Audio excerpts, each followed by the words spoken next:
morning! Nandito kami ngayon sa Kenny Rogers Lipa. Kasi birthday ngayon ni Mother Earth. 81. Ayan ang bisita. Ang bilis nyo ah. Birthday ni Mother, 81th birthday. Ha? Ay. Ate, hawakan mo nga ito. Ate, hawakan mo nga. Yun, binuhat na. Ayan, birthday ni Mother. Bubigat kayo kanina mo.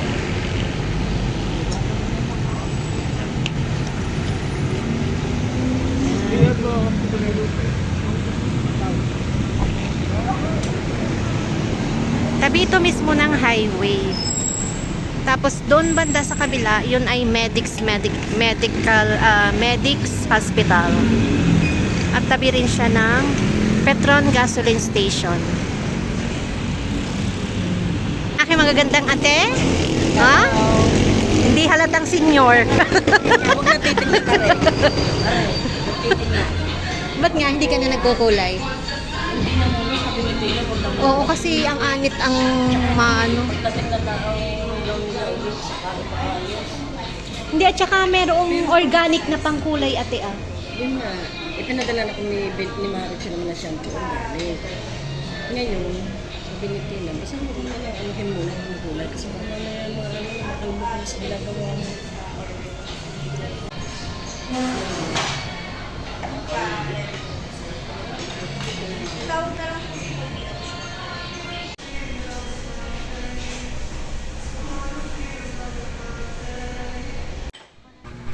At dahil birthday nga ng inay ngayon, 81st birthday na niya, ay napagdesisyon na magkakapatid na kumain sa labas para naman makalabas ang inay kahit papaano. Dahil ang inay po ay bedridden na, hindi na siya makaalis sa kanyang higaan.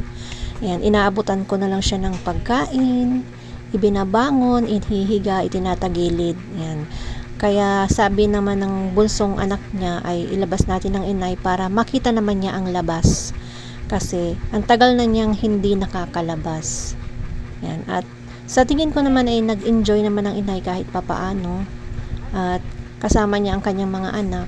Gayon din ang kanyang mga ibang apo. Yan. Ang iba ay sa bahay na nagdiretso, pero kami ay nandito sa labas. Nag-aantay na lang yung ibang anak. Dahil sa kagustuhan nga naming mailabas ang inay kahit papaano. Para makita niya pa rin yung itsura ng Lipa City.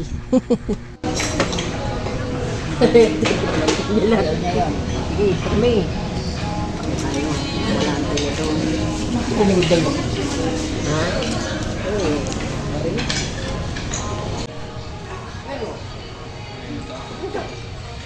Yung gawa. Dito mo naga? Ano yan? May lighter ka? Trending yan sa ano, yung mga Bisa mo. Linisin mo muna yun.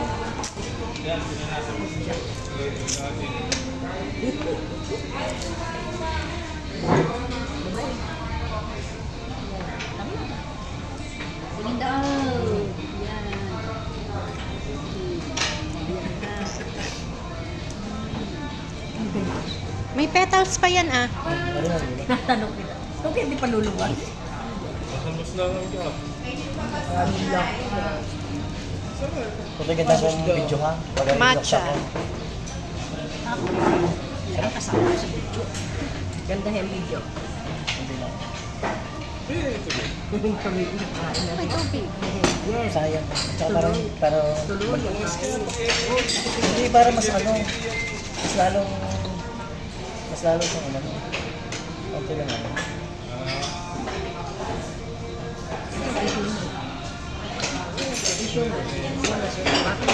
Sasawa Petals. ko yan.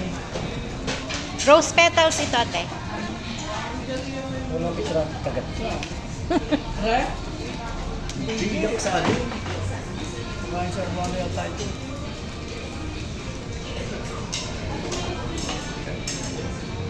Ayan. Magte-taste test tayo mamaya. Kung totoo ba yung mga nasa review. Review.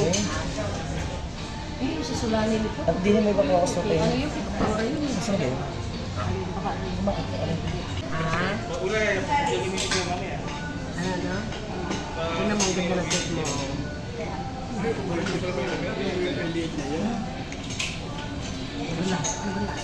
Sarap. Hindi ka nakakulit dito. Isaksaga.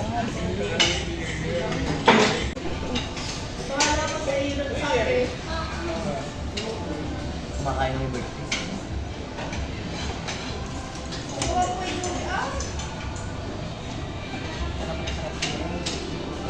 Atan later.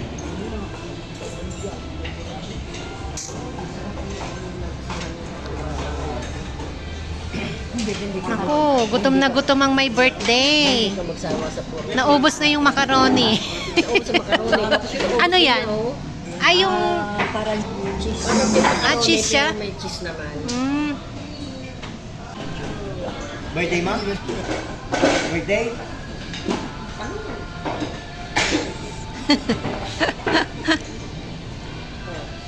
happy birthday. Happy birthday to you. Happy birthday, nice. Tuloy ang kain. Wish ka mo na, wish. Sa isip. Oh, wish ka, Nay. Mag-wish kayo sa isip. Anong dasal mo? Anong hiling mo? Sa isip.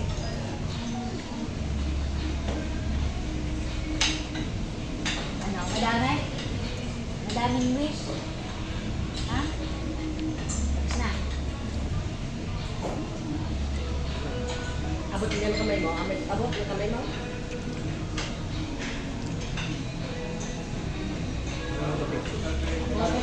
One, two, three. Hindi nga ito abot. Yun.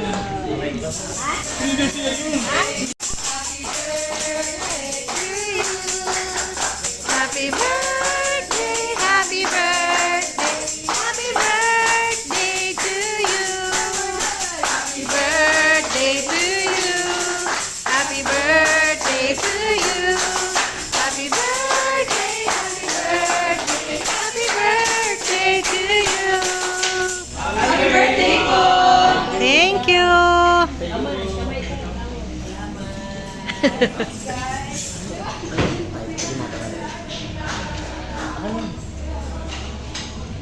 Yung light na. Aray, tinutukan mo aray. Aray. Keep it. Ayan.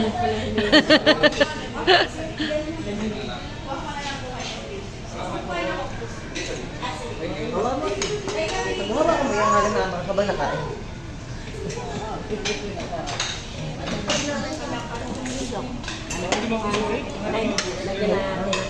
Ayan. Busog na. Ubos Tingnan na. natin ah. Wala. Kaya lumabas pa ako. Kani. 1.6. 1.6. Ang late no? Trending kasi yan. Sa Contis. Pero masarap naman talaga. At pagkatapos nga namin kumain, tinanong namin ang inay kung saan pa niya gustong pumunta. Ang sabi niya, gusto pa daw niyang pumunta ng SM. Kaya sabi namin, sige go dahil malapit lang naman ito dito sa kinainan namin. At habang nasa biyahe nga kami, dumaing naman siya ng sakit ng kanyang puwet at tagiliran. Kaya sabi namin, umuwi na lang kami para makapagpahinga siya at makahiga na. Dahil hindi talaga siya tumatagal ng upo. Masakit ang kanyang likod at ang bewang. Kaya umuwi na lang kami. Sabi ko nga sa aking sarili, hanggat kaya pang gumala, hanggat kaya pang pumunta sa lugar na gustong puntahan ay go lang. Dahil pagdating ng panahon, kahit gusto mong gumala ay hindi nakakayanin ng iyong katawan, katulad ng sa inay. At habang kami nasa biyahe pa uwi ay mahigpit ang hawak ng inay sa aking kamay. Bakit kaya?